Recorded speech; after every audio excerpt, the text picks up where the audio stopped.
तो दोस्तों आज हम जिन टॉपिक्स पे बात करने वाले हैं वो है stages of prenatal development, major development in child यानी कि बच्चों के अंदर जो मुख्य मुख्य तरह के विकास होते हैं उनके ऊपर बात करेंगे। फिर हम बात करेंगे मेंटल डेवलपमेंट एंड एजुकेशन यानी कि मानसिक विकास और शिक्षा। फिर हम बात करेंगे मॉरल डेवलपमेंट के बारे में। फिर हम बात करेंगे एस्थेटिक डेवलपमेंट के बारे में और फिर लास्ट में हम बात करेंगे सोशल डेवलपमेंट के बारे में। तो चलिए सबसे पहले हम देखते हैं कि स्टेजेस ऑफ प्रीनेटल डेवलपमेंट कौन कौन सी होती है। देखिए प्रीनेटल पीरियड जो होता है वो 9 महीने का होता है, यानी जो कंसेप्शन पीरियड होता है जिसमें बच्चा गर्भावस्था का जो हम पीरियड कहते हैं वो प्रीनेटल पीरियड होता है। प्रीनेटल पीरियड जनरली एक सिस्टमेटिक तरीके से होता है, एक ऑर्डरली तरीके से होता है और प्रेडिक्टेबल होता है, यानी कि हमें पता होता है कि इस मंथ के अंदर बच्चे के अंदर ये विकास हुआ होगा या इस मंथ के अंदर भ्रूण के अंदर ये विकास हुआ होगा या इस मंथ के अंदर जो अंदर फ्यूटस है उसके अंदर ये विकास हुआ होगा। तो क्योंकि हमें हर चीज का एक टाइम टेबल है, पीरियडिकली पता है, तो हम ये समझ सकते हैं कि ये डेवलपमेंट जो होता है वो टाइम टेबल के हिसाब से होता है और इसीलिए हम गैस कर सकते हैं कि इस समय इस टाइम तक बच्चे के अंदर ये विकास हो सकते हैं, हो जाना चाहिए और हमें सारे इंपॉर्टेंट डेवलपमेंट के बारे में पता होता है। अब ये जो गर्भावस्था का पीरियड होता है यानी कि जो प्रीनेटल पीरियड होता है ये हमने 3 स्टेजेस में डिवाइड किया हुआ है और तीनों की अलग अलग कैरेक्टरिस्टिक्स है, अलग अलग उसकी विशेषताएं हैं। तो जो ये 3 स्टेजेस होती है वो होती है ovum stage, embryo stage and foetus stage. ये 3 स्टेजेस के अंदर प्रीनेटल पीरियड आपका डिवाइडेड होता है। अब जो ओवम पीरियड होता है वो होता है कंसेप्शन से लगाकर दूसरे सप्ताह के अंत तक, वो जो पीरियड होता है उसको ओवम पीरियड कहते हैं। ये होता है जैसे ही कंसेप्शन हुआ, कंसेप्शन मतलब जैसे ही एग और स्पर्म का मेल हुआ और जैसे शुक्राणु के साथ एग के अंदर शुक्राणु गया, उस कंसेप्शन से लगाकर 2 सप्ताह के अंत तक के पीरियड को हम ओवम स्टेज कहते हैं। दूसरा स्टेज आता है वो होता है एम्ब्रियो स्टेज। ये शुरू होता है 2nd वीक से और ये एंड होता है 2nd मंथ तक। 2nd वीक के एंड से शुरू होता है और 2nd मंथ के एंड तक चलता है।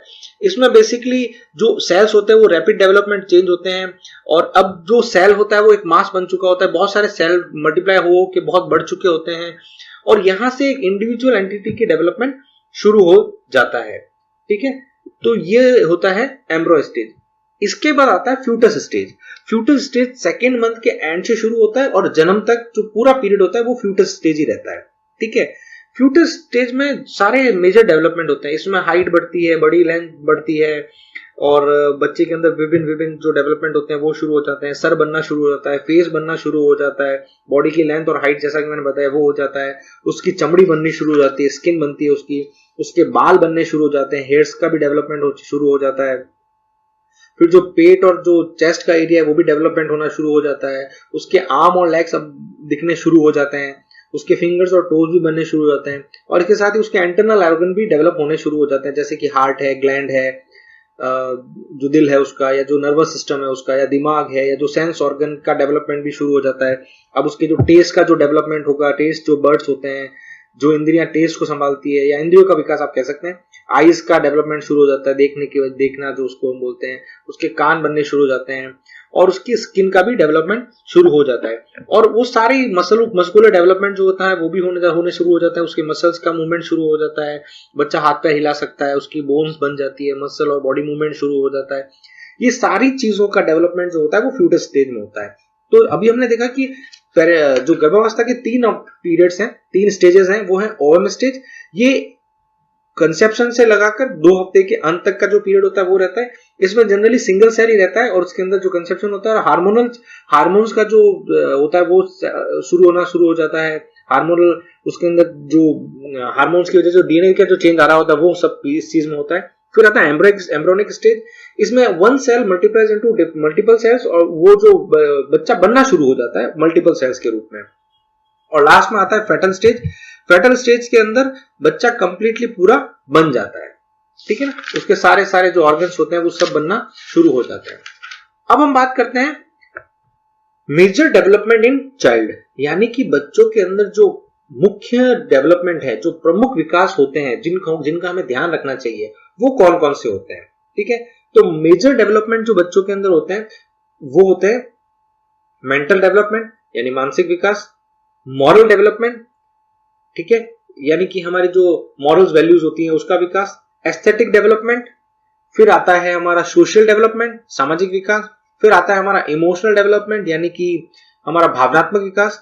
फिर आता है फिजिकल डेवलपमेंट यानी कि हमारा शारीरिक विकास, और फिजिकल डेवलपमेंट के बारे में हम इसके पहले के वीडियोस में काफी बात कर चुके हैं। फिर आता है हमारा क्रिएटिव डेवलपमेंट यानी कि रचनात्मक विकास, और फिर आता है हमारा लैंग्वेज डेवलपमेंट यानी कि भाषा का विकास। तो ये कुछ तरह के विकास हैं जो मैं अभी आपको बता रहा हूं कि ये इस तरह के डेवलपमेंट हमारे बच्चे के अंदर होते हैं, और इन्हीं का हमें ध्यान रखना चाहिए कि वो प्रॉपर्ली डेवलपमेंट हो रहे हैं या नहीं हो रहे हैं। अब हम सबसे पहले बात करते हैं मेंटल डेवलपमेंट की।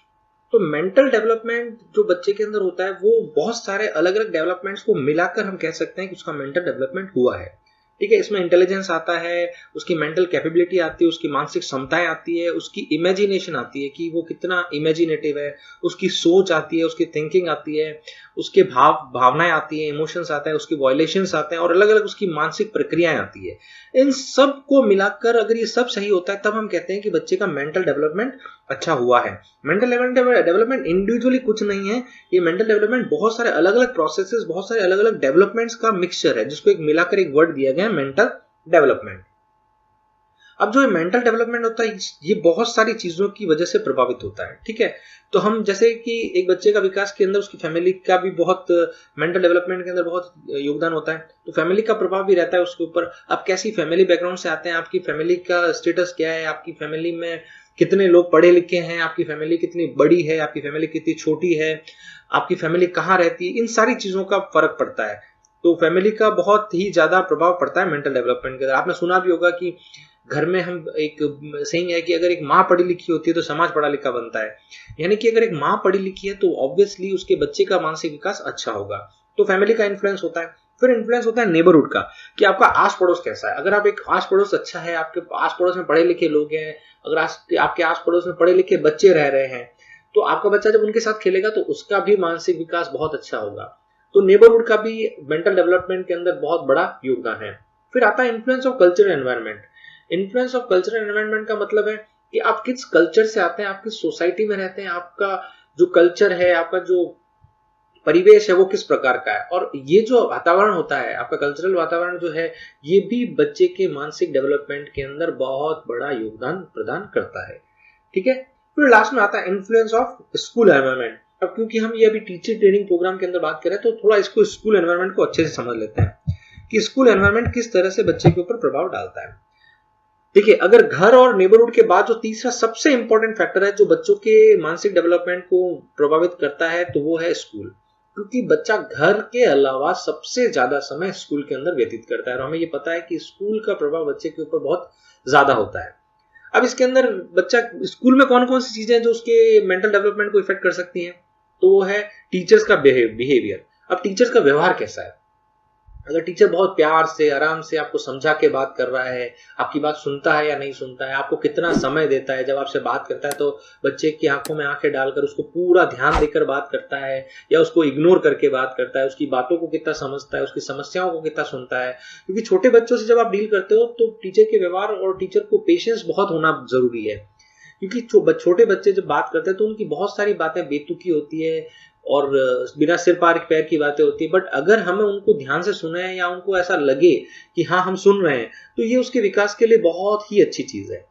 फिर नेक्स्ट जो आता है वो आता है मेथड ऑफ टीचिंग, यानी कि पढ़ाने का तरीका कैसा है। अगर बच्चे को टीचर का पढ़ाने का तरीका ही समझ में नहीं आ रहा तो बच्चों को चीजें समझ में नहीं आएगी, और अगर उसको चीजें समझ में नहीं आई या विषय समझ में नहीं आया या टॉपिक समझ में नहीं आया तो उसका विकास होना इम्पॉसिबल है, नामुमकिन है उसका विकास होना। फिर आता है करिकुलम, यानी कि कोर्स करिकुलम कैसा है, क्या पढ़ाया जा रहा है, क्या टॉपिक पढ़ाया जा रहा है, कितनी डिटेल में पढ़ाया जा रहा है, क्या वो टॉपिक बच्चे की एज के हिसाब से पढ़ाया जा रहा है या नहीं पढ़ाया जा रहा है। कहीं ऐसा तो नहीं है कि बच्चे की एज से ज्यादा उसको पढ़ाया जा रहा है और उसको कितना रिलैक्स होकर पढ़ाने का सिस्टम बनाया गया है, तो ये सब कोर्स करिकुलम में आता है। कहीं उसके ऊपर बर्डन तो नहीं हो रहा है पढ़ाई का, ये सारी चीजें। फिर आता है एक्स्ट्रा करिकुलम एक्टिविटीज। अगर स्कूल का माहौल ऐसा होगा कि आप बच्चे को एक्स्ट्रा करिकुलम एक्टिविटीज करवाई जाएगी, यानी कि पढ़ाई के अलावा दूसरी एक्टिविटीज और करवाई जाए, यानी कि उसको आर्ट एंड क्राफ्ट करवाया जाए, उसको थोड़ा स्पोर्ट्स करवाया जाए, उसको और बहुत सारी चीजें करवाई जाए, प्रैक्टिकल कुछ सब्जेक्ट करवाए जाए, तो जब बच्चा करके सीखता है तो उसका मानसिक विकास अच्छा होता है, ये हमें पता है। तो ये एक्स्ट्रा करिकुलम एक्टिविटीज कितनी है स्कूल के अंदर, ये भी उसके मानसिक विकास के ऊपर फर्क पड़ता है। फिर आता है उसका एडमिनिस्ट्रेशन एंड डिसिप्लिन, यानी कि स्कूल का एडमिनिस्ट्रेशन कैसा है, स्कूल का जो डिसिप्लिन का माहौल है वो कैसा है, स्कूल में डिसिप्लिन है या नहीं है, स्कूल में कितना ज्यादा डिसिप्लिन से मेंटेन किया जाता है, बच्चों को डिसिप्लिन में कैसे रखा जाता है। ऐसा तो नहीं है कि बच्चे कुछ भी बोल रहे हैं और बिना डिसिप्लिन के इधर उधर घूम रहे हैं, क्योंकि डिसिप्लिन भी मानसिक विकास के अंदर एक बहुत ही क्रूशियल रोल प्ले करता है। अगर डिसिप्लिन होगा स्कूल के अंदर तो ऑब्वियसली बच्चा ज्यादा से सीखेगा और एकदम उसकी जो मानसिक ग्रोथ होगी वो बहुत अच्छी होगी। तो ये हमने बातें की थोड़ी मेंटल डेवलपमेंट के ऊपर। अब इसके अंदर जो हमारा नेक्स्ट टॉपिक आ रहा है वो आ रहा है मॉरल डेवलपमेंट, यानी कि नैतिकता का विकास। अब जो नैतिकता का विकास होता है, जो बच्चों के अंदर मॉरल डेवलपमेंट होता है, इसको हमें कम नहीं आंकना चाहिए। देखिए, मैं कुछ ही डेवलपमेंट्स के बारे में बात करूंगा, पर जो बहुत इंपॉर्टेंट है मैं उन्हीं के बारे में बात करने वाला हूं। जैसे एक मेंटल डेवलपमेंट था, अब दूसरा मैंने इसमें सेलेक्ट किया मॉरल डेवलपमेंट। तो मॉरल डेवलपमेंट को भी हमें कम नहीं आंकना चाहिए। ये मेंटल डेवलपमेंट, इमोशनल डेवलपमेंट और सोशल डेवलपमेंट जितना ही इंपॉर्टेंट है। जनरली लोग मेंटल डेवलपमेंट को या सोशल डेवलपमेंट को ज्यादा इंपॉर्टेंस देते हैं, फिर हो सके तो इमोशनल डेवलपमेंट को भी इंपॉर्टेंस दे देते हैं, पर मॉरल डेवलपमेंट को बिल्कुल इतना ज्यादा तवज्जो नहीं दी जाती है। जबकि मॉरल डेवलपमेंट बच्चे के विकास के लिए बहुत जरूरी है और मॉरल डेवलपमेंट ही उसके इमोशनल डेवलपमेंट से जुड़ा हुआ है। तो उसका जो भावनात्मक विकास होगा वो उसके अंदर भी मॉरल डेवलपमेंट का बहुत साथ है। उसका नैतिकता का जो विकास होगा वो बहुत ज्यादा योगदान करेगा। ठीक है, तो अब मॉरल डेवलपमेंट देखिए, जैसा कि हमें पता है कि आज हम सारे लोग करप्शन से बहुत परेशान हैं, या जो समाज में करप्शन फैला हुआ है, जो नैतिकता लोगों की कम हो रही है, उससे हम परेशान हैं। तो वो यही है कि हमने बच्चों को मॉरल डेवलपमेंट नहीं दिया है। तो अगर हम चाहते हैं कि हमारे देश के अंदर आने वाले समय में ऐसी परिस्थिति ना हो, तो आज से ही हमें बच्चों को मॉरल डेवलपमेंट देना शुरू करना चाहिए। अभी मॉरल डेवलपमेंट कहाँ कहाँ होता है, तो सबसे पहले मॉरल डेवलपमेंट उसको सीखना चाहिए विद इन द फैमिली, यानी कि परिवार के अंदर हमारा उसका मॉरल डेवलपमेंट डेवलप कीजिए। उसके अंदर ये नैतिकता पड़ी कि परिवार के अंदर उसको कैसे रहना है, कैसे बात करनी है, किन किन चीजों का ध्यान रखना है परिवार के अंदर। तो ये होता है मॉरल डेवलपमेंट विद इन फैमिली। फिर मॉरल डेवलपमेंट विद इन स्कूल, यानी कि स्कूल के अंदर उसका मॉरल डेवलपमेंट कैसा होता है, क्योंकि स्कूल, जैसा कि हमने अभी बात की कि घर के बाद जो सबसे बड़ा समय वो गुजारता है वो स्कूल और नेबरहुड में गुजारता है।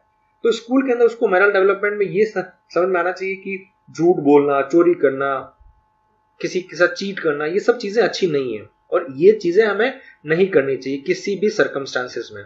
तो इसी तरह से उसका स्कूल में मॉरल डेवलपमेंट होना बहुत जरूरी है। फिर आता है मॉरल डेवलपमेंट ड्यूरिंग एडोलेंस। तो उसका मॉरल डेवलपमेंट कहाँ हो रहा है, आप समझ रहे हैं? उसका मॉरल डेवलपमेंट परिवार के अंदर हो रहा है, उसका मॉरल डेवलपमेंट स्कूल के अंदर हो रहा है, उसका मॉरल डेवलपमेंट उसके एडोलेसेंस एज के अंदर हो रहा है।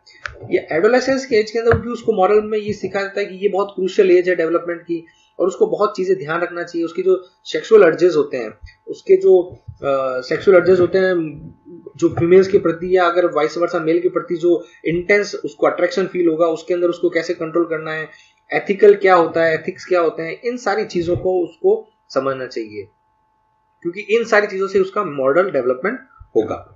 अब नेक्स्ट आता है influence of society and culture. जैसा कि हमने अभी डिस्कस किया कि सोसाइटी और कल्चर का भी इम्पैक्ट रहेगा उसके ऊपर, क्योंकि सोसाइटी और कल्चर के बेस पे भी मॉरल डेवलपमेंट बहुत डिपेंड करता है, क्योंकि फाइनली वो सोसाइटी में ही जाएगा और उसको अगर अच्छा लीडर बनेगा या अच्छी कोई ग्रेट पर्सनैलिटी बनेगा तो उसके मॉरल्स बहुत ही ज्यादा उसको सपोर्ट करेंगे इस बात पे। अब हम बात करते हैं एस्थेटिक डेवलपमेंट या और क्रिएटिव डेवलपमेंट। एस्थेटिक डेवलपमेंट होता है उसका सौंदर्य का जो विकास होता है, क्रिएटिव डेवलपमेंट होता है उसका कला का विकास, यानी कि सौंदर्य को समझना, कला को समझना, ये जो टेंडेंसी होती है, ये जो विकास होता है, इसके ऊपर हम बात करेंगे। अभी ये जो क्रिएटिव और एस्थेटिक एप्रिसिएशन होता है या उसको समझने का जो विकास होता है, वो बच्चे के अंदर बहुत जन्म के बहुत जल्दी ही उसको चीजें समझ में आ जाती है, क्या अच्छा लग रहा है, क्या सुंदर लग रहा है, क्या उसको अट्रैक्ट कर रहा है, क्या नहीं कर रहा है। तो ये जो टेंडेंसी होती है उसकी बेसिक टेंडेंसी है, जो उसके अंदर सेंस, बेसिक जो उसका सौंदर्य को समझने का जो सेंस होता है वो बेसिक उसके अंदर पहले से ही होता है। अब ये हमें ध्यान रखना चाहिए कि it is not possible to develop this aesthetic ability in all children. हर बच्चे के अंदर सौंदर्य और कला की समझ डेवलप हो जाए ये जरूरी नहीं है, ठीक है ना, क्योंकि किसी बच्चे को कला की समझ होगी, किसी बच्चे को नहीं होगी, किसी बच्चे को सौंदर्य की समझ अच्छी होगी, किसी बच्चे को नहीं होगी। इसी तरह से एस्थेटिक डेवलपमेंट होता है वो एक हद तक ही बच्चों के अंदर हम डेवलप कर सकते हैं उसको माहौल देकर।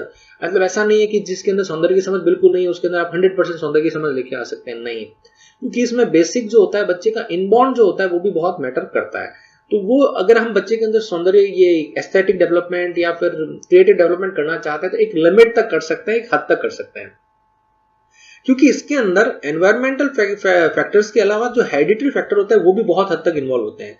यानी कि एक वंशानुगत डेवलपमेंट है, वंशानुगत चीज है जिसकी वजह से इसको सबके अंदर डालना पॉसिबल नहीं है, ठीक है ना, क्योंकि ये आपके जीन से रिलेटेड है। बहुत सारे हेरिडिटरी फैक्टर होते हैं जो इसके अंदर इंक्लूड होते हैं, बहुत सारे एनवायरमेंटल फैक्टर होते हैं वो इसके अंदर इंक्लूड होते हैं। इसलिए ये पॉसिबल नहीं है कि हर बच्चे का जो एस्थेटिक डेवलपमेंट है वो बहुत अच्छा किया जा सके। बेसिकली हम ऐसा कह सकते हैं कि परिवार का इसके अंदर बहुत बड़ा योगदान होता है, क्योंकि हेरिडिटी भी आप फैमिली से ही आती है, और अगर एनवायरमेंट की बात करते हैं तो वो भी फैमिली से ही आएगा। अब इसके अंदर फैक्टर्स कौन कौन से इफेक्ट करते हैं एस्थेटिक डेवलपमेंट के अंदर, या हम क्रिएटिव डेवलपमेंट के अंदर कह सकते हैं कि एज एक बहुत बड़ा फैक्टर है। जैसे जैसे एज बढ़ती है वैसे वैसे आपको सौंदर्य और कला की समझ आनी शुरू हो जाती है, आपके पसंद, आपकी चॉइसेस अच्छी होती रहती है, और वही आप बच्चों के अंदर इतनी एक्सपेक्ट नहीं कर सकते हैं। इंटेलेक्चुअल डेवलपमेंट, यानी कि जो इंटेलेक्चुअल डेवलपमेंट होगा उसके बाद ही आपको सौंदर्य का समझ आएगा, या कला की आपके अंदर जो विकास होगा वो हो पाएगा। अगर इंटेलेक्चुअल डेवलपमेंट नहीं है तो क्रिएटिव डेवलपमेंट और एस्थेटिक डेवलपमेंट होना पॉसिबल नहीं है। फिर होता है फिजियोलॉजिकल डेवलपमेंट। अगर आपकी फिजियोलॉजिकल डेवलपमेंट होगा उसके बाद ही आपका एस्थेटिक डेवलपमेंट होना पॉसिबल है। फिर एक्सपीरियंस, ऑब्वियसली बात है, जैसे जैसे हमें एक्सपीरियंस होता है, जैसे जैसे हमें ज्यादा चीजें देखते हैं, हम ज्यादा चीजें समझते हैं, ज्यादा हमें एक्सपोजर मिला है, तभी हम कह सकते हैं कि ये चीज सुंदर है। क्योंकि देखिए, जब तक आप कोई कंपैरिजन नहीं करते हैं तब तक आपको सुंदर कहना पॉसिबल नहीं होता है। जो पसंद है, सौंदर्य है, कला है, तो हम ये कंपैरेटिव स्टडी ज्यादा होती है, इसके कंपैरिजन में ये सुंदर है। वो बाय डिफॉल्ट सुंदर है या नहीं है वो नहीं कह सकते हैं। जैसे अगर मैं आपको बोलूं कि कोई दो व्यक्तियों के बीच में कि इन दोनों ए और बी में कौन सुंदर है, तो आप कहोगे ए सुंदर है, और वही मैं कहूं कि बी और सी में कौन सुंदर है, तो बी सुंदर हो गया। तो बी जो है वो ए के कंपैरिजन में कम सुंदर है, पर सी के कंपैरिजन में ज्यादा सुंदर है। तो एक्सपीरियंस मीन्स हमारे पास क्या क्या सोर्सेज है जिससे हम उसको नाप सके कि वो सुंदरता की डेवलपमेंट है या नहीं है। ट्रेनिंग, हमें क्या ट्रेनिंग मिली है कि हम किन मापदंडों पे उस चीज को नाप रहे हैं, क्या हमें ट्रेनिंग दी गई है कि ये चीजें देखनी चाहिए सुंदरता के अंदर। और एटमॉस्फेयर, वातावरण ऑब्वियसली एक चीज है कि वातावरण के हिसाब से भी हमें सुंदरता या ये जो एस्थेटिक डेवलपमेंट होता है वो इफेक्ट करता है। अब नेक्स्ट हम बात करते हैं सोशल डेवलपमेंट की। अब सोशल डेवलपमेंट जैसा कि आप समझ सकते हैं, सामाजिक विकास। हमने मेंटल डेवलपमेंट की बात की, हमने मॉरल डेवलपमेंट की बात की, और हमने एस्थेटिक डेवलपमेंट की बात की, पर सोशल डेवलपमेंट भी बहुत ज्यादा जरूरी है। अगर हम बहुत एक लेमन लैंग्वेज की भाषा में बात करें तो एक लेमन को ये पता होता है कि बच्चों के अंदर 3 या 4 तरह के विकास बहुत इंपॉर्टेंट है, जिसमें वो सबसे ज्यादा इंपॉर्टेंट मानते हैं हम फिजिकल डेवलपमेंट को, फिर हम मानते हैं मेंटल डेवलपमेंट को, फिर हम मानते हैं सोशल डेवलपमेंट को। ये 3 विकास हम सबसे ज्यादा मानते हैं, और चौथा अगर हम मानते हैं तो फिर इमोशनल डेवलपमेंट को। तो social development is one of the important development. देखिए, सोशल डेवलपमेंट बच्चे के अंदर धीरे धीरे आता है, जैसे जैसे वो बढ़ता है, जैसे जैसे वो ग्रो करता है। क्योंकि जैसे जैसे वो बड़ा होगा धीरे धीरे वो लोगों से इंटरेक्ट करेगा। सबसे पहले बच्चा अपने माँ बाप से इंटरेक्ट करता है, फिर घर में दादा दादी, चाचा चाची, उनसे इंटरेक्ट करना शुरू करता है। तो इस तरह से वो जैसे जैसे बड़ा होगा वैसे वैसे उसके अंदर सोशल डेवलपमेंट आएगा, यानी कि सामाजिक विकास उत्पन्न होगा। अब जो नया बच्चा, न्यूबॉर्न बेबी होता है या नवजात शिशु होता है, वो बहुत कम सोशल एक्टिविटीज करता है, ठीक है।